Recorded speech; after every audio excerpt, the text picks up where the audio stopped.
I didn't see him coming. The corridor was crowded, people rushing back from lunch, folders stacked high, the usual chaos of an office that never really sleeps. I was juggling papers and my coffee, trying to keep both from spilling, when suddenly his hand closed around mine.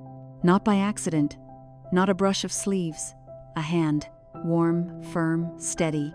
"Careful," Miles said, his voice low, almost swallowed by the noise around us. His fingers wrapped around my wrist as he steadied me, as if he had the right to touch me. I should have pulled back. I should have shaken him off and laughed, pretended it was nothing, but I didn't. Instead, my breath caught, my knees softened, and for one dangerous second, I let myself enjoy it. Before we continue, please subscribe to the channel and let us know where you're listening in the comments. The world narrowed down to the pressure of his hand against my skin. My heart thudded so loudly I was sure someone nearby could hear it. I looked up, and there he was, eyes locked on mine, not apologetic, not embarrassed, bold. "Got you," he whispered, and for that split second, I was his. But then voices. Laughter. Two co-workers turned the corner, heading straight toward us. Miles dropped my hand instantly, stepping back just in time, leaving me with the ghost of his touch burning across my skin. "Julia?" one of them asked, raising an eyebrow. "Everything okay?" I nodded quickly, forcing a smile, clutching my papers tighter to hide the trembling in my fingers. "Just fine. Almost dropped these." They laughed, walked on, and the moment passed, but my body didn't forget. All afternoon, I felt it. The imprint of his hand lingered like fire, making it impossible to concentrate. Every time I picked up my pen, I remembered the strength of his grip. Every time I typed his name in a schedule, I heard his voice, "Got you." And the worst part, I wanted it again. That night at dinner, my husband sat across from me, recounting a story about his colleague's promotion.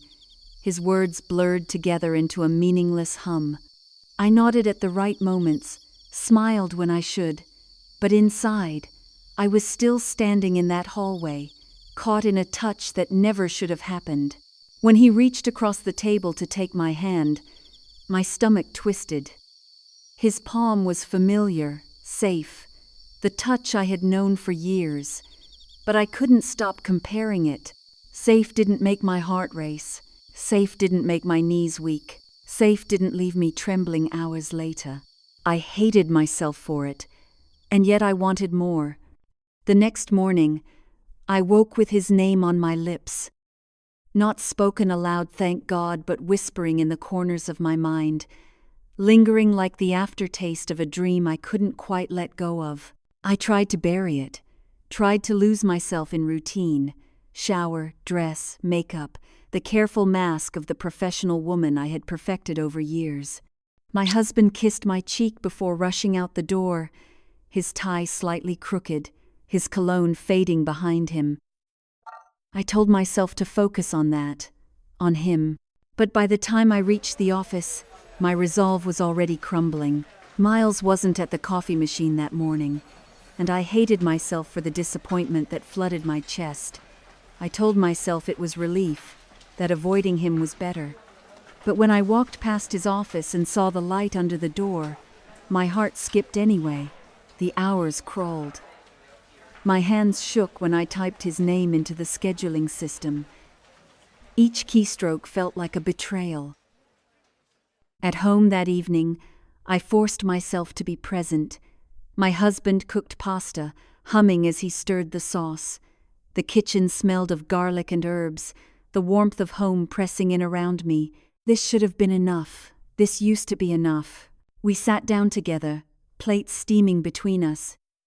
He asked about my day, about reports and meetings, and I answered automatically, nodding, smiling when I had to. But then it happened. He reached for the Parmesan, and I turned to hand him my glass. The name slipped out before I could catch it. Miles. My voice froze. My heart stopped. He looked up, confused. "Miles?" I swallowed hard, the blood rushing in my ears. No, I mean more wine. I was going to say more wine. It was clumsy, pathetic. But he didn't press. He laughed, shaking his head. You really need to start sleeping more. I forced a laugh with him, my cheeks burning, my stomach twisted into knots. The rest of dinner was torture. Every glance at him reminded me of the near disaster, of how thin the walls of my double life had become. I gripped my fork so tightly it left marks on my hand. Later, when he fell asleep on the couch, I sat in the dim glow of the TV, staring at him.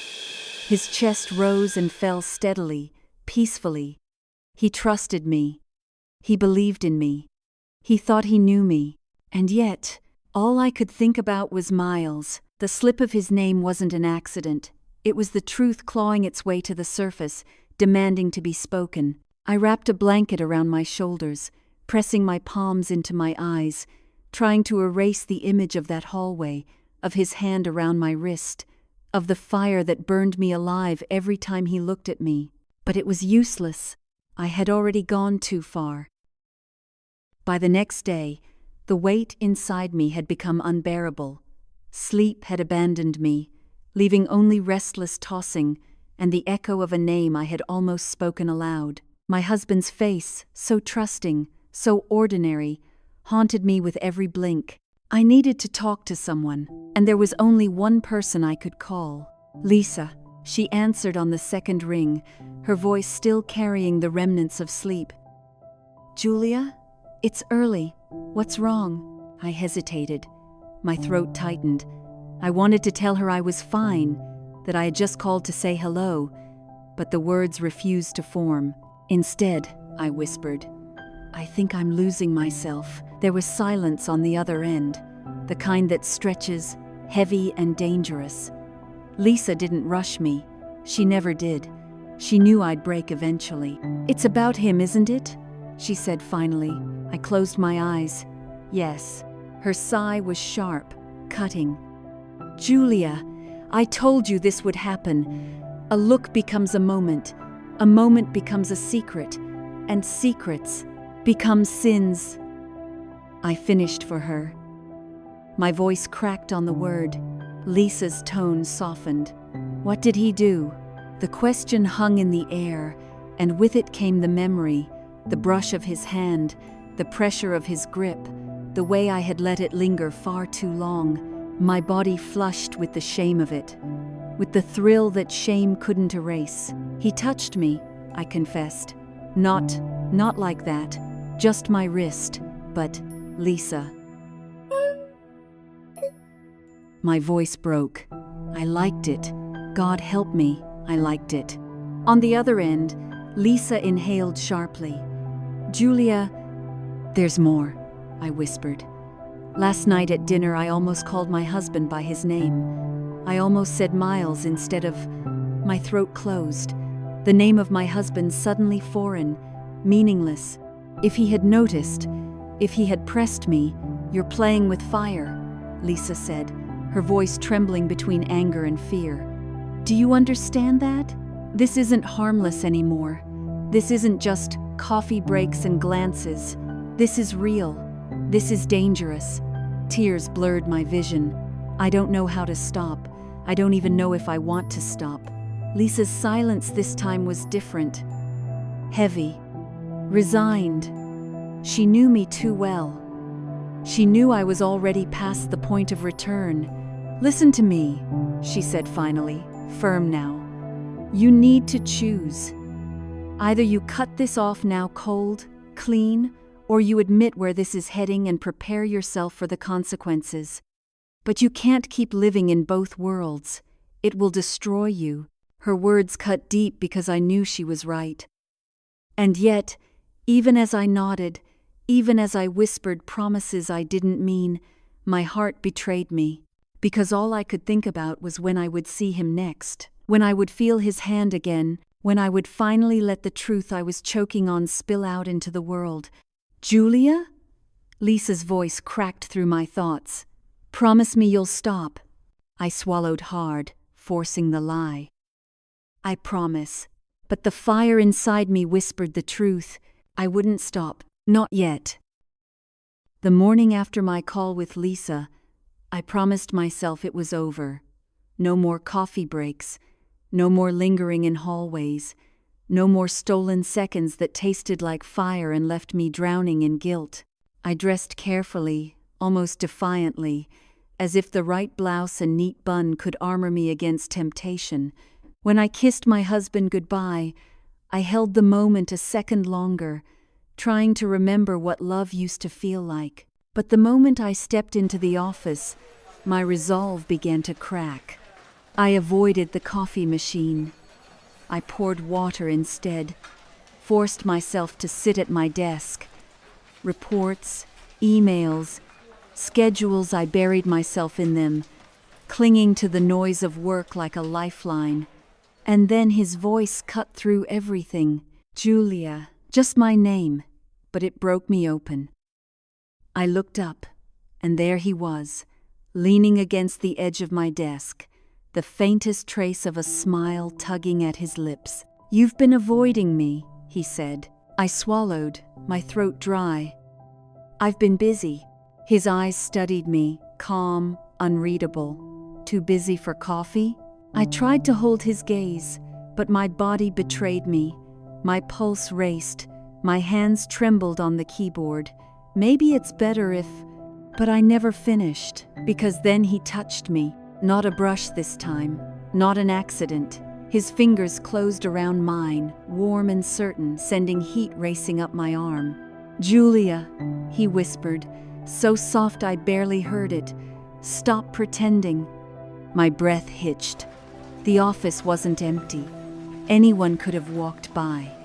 And yet I didn't pull away. I didn't move at all. I just sat there, caught in his grip, frozen between terror and desire. And then it happened. The sound of footsteps, voices approaching. I yanked my hand back just as two co-workers rounded the corner. My heart pounded so hard I thought it would give me away. I forced myself to smile, to look casual, while Miles stepped back as if nothing had happened. They chatted, oblivious, grabbing files from the cabinet before disappearing down the hall. The moment they were gone, Miles leaned in close, his breath brushing my ear. "This is only the beginning," he murmured. And then he was gone too, leaving me trembling at my desk. The echo of his words louder than the footsteps that had almost caught us. That night, I tried to hold myself together. I cooked dinner, I poured wine, I laughed at my husband's story about a colleague. But every time I looked at him, I saw danger reflected in my own eyes. And then, the slip came again. He asked me to pass the bread, and I almost said Miles's name instead of his. My lips formed the M before I bit it back, forcing a cough to cover it. My husband didn't notice. He smiled, thanked me, carried on. But I knew I was unraveling. Later, when he fell asleep, I stood at the window, staring out into the darkness, the glass cold beneath my fingertips. Lisa's words haunted me. "You can't live in both worlds. It will destroy you." And maybe she was right. But as the city lights flickered, all I could think about was his hand on mine, his voice in my ear, and the truth I couldn't outrun. This wasn't ending. It was only beginning.